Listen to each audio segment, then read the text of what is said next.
திருப்பதி லட்டு விவகாரத்தில் கைது செய்யப்பட்ட 4 விசாரணை மேற்கொள்ள சிறப்பு புலனாய்வு குழுவுக்கு அனுமதி வழங்கப்பட்டுள்ளது.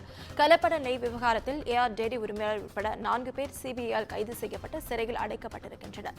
தொடர்ந்து 4 பேரிடம் விசாரணை மேற்கொள்ள சிறப்பு புலனாய்வு குழு திருப்பதி நீதிமன்றத்தில் அனுமதி கோரியுள்ள நிலையில் இந்த கோரிக்கையை ஏற்ற நீதிமன்றம் 5 நாள் காவலில் எடுத்து விசாரிக்க சிறப்பு புலனாய்வு குழுவுக்கு அனுமதி வழங்கியுள்ளது. அதனை அண்மை செய்தியாக பார்த்துக் கொண்டு வருகிறோம். திருப்பதி லட்டு விவகாரத்தில் கைது செய்யப்பட்ட 4 விசாரணை மேற்கொள்ள சிறப்பு புலனாய்வு குழுவுக்கு அனுமதி வழங்கப்பட்டுள்ளது. கலப்பட நெய் விவகாரத்தில் ஏஆர் டெய்ரி உரிமையாளர் உட்பட 4 பேர் சிபிஐயால் கைது செய்யப்பட்டு சிறையில் அடைக்கப்பட்டுள்ள நிலையில் தொடர்ந்து 4 பேரிடம் விசாரணை மேற்கொள்ள சிறப்பு புலனாய்வு குழு திருப்பதி நீதிமன்றத்தில் அனுமதி கோரியுள்ளது. இந்த கோரிக்கை ஏற்ற நீதிமன்றம் 5 நாள் காவலில் எடுத்து விசாரிக்க சிறப்பு புலனாய்வு குழுவுக்கு அனுமதி வழங்கப்பட்டுள்ளது. இதுகுறித்த முழு விவரங்களை வழங்க செய்தியாளர் கிரண் நம்மோடு இணைப்பில் காத்திருக்கிறார். கிரண், வணக்கம். விவரங்கள். வணக்கம் நவீனா.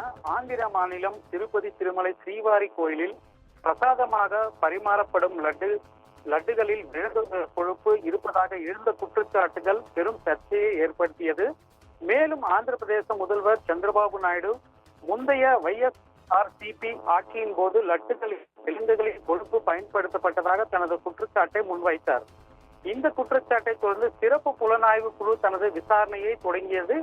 இந்த வழக்கு தொடர்பாக இதுவரை 4 குற்றவாளிகளாக திண்டுக்கல் ஏஆர் பால் பண்ணை உரிமையாளர் ராஜசேகரன், உத்தரகாண்ட் போலோபாபா பால் பண்ணை கோமில் ஜெயின் மற்றும் ரிபின் ஜெயின் மற்றும் ஆந்திரா வைஷ்ணவி பால் பண்ணை அபூர்வா வினய்காந்த் சௌதா ஆகிய 4 பேரை புலனாய்வு குழு கைது செய்தது.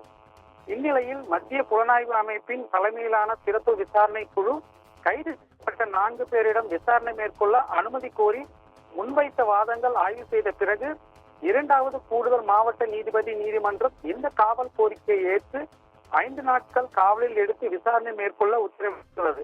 மேலும் குற்றம் சாட்டப்பட்டவர்கள் ராஜசேகரன், கோமில் ஜெயின், விபின் ஜெயின் மற்றும் அபூர்வா வினய்காந்த் தற்போது திருப்பதி துணை சிறையில் நீதிமன்ற காவலில் உள்ளனர் என்பது குறிப்பிடத்தக்கது. ரவீனா,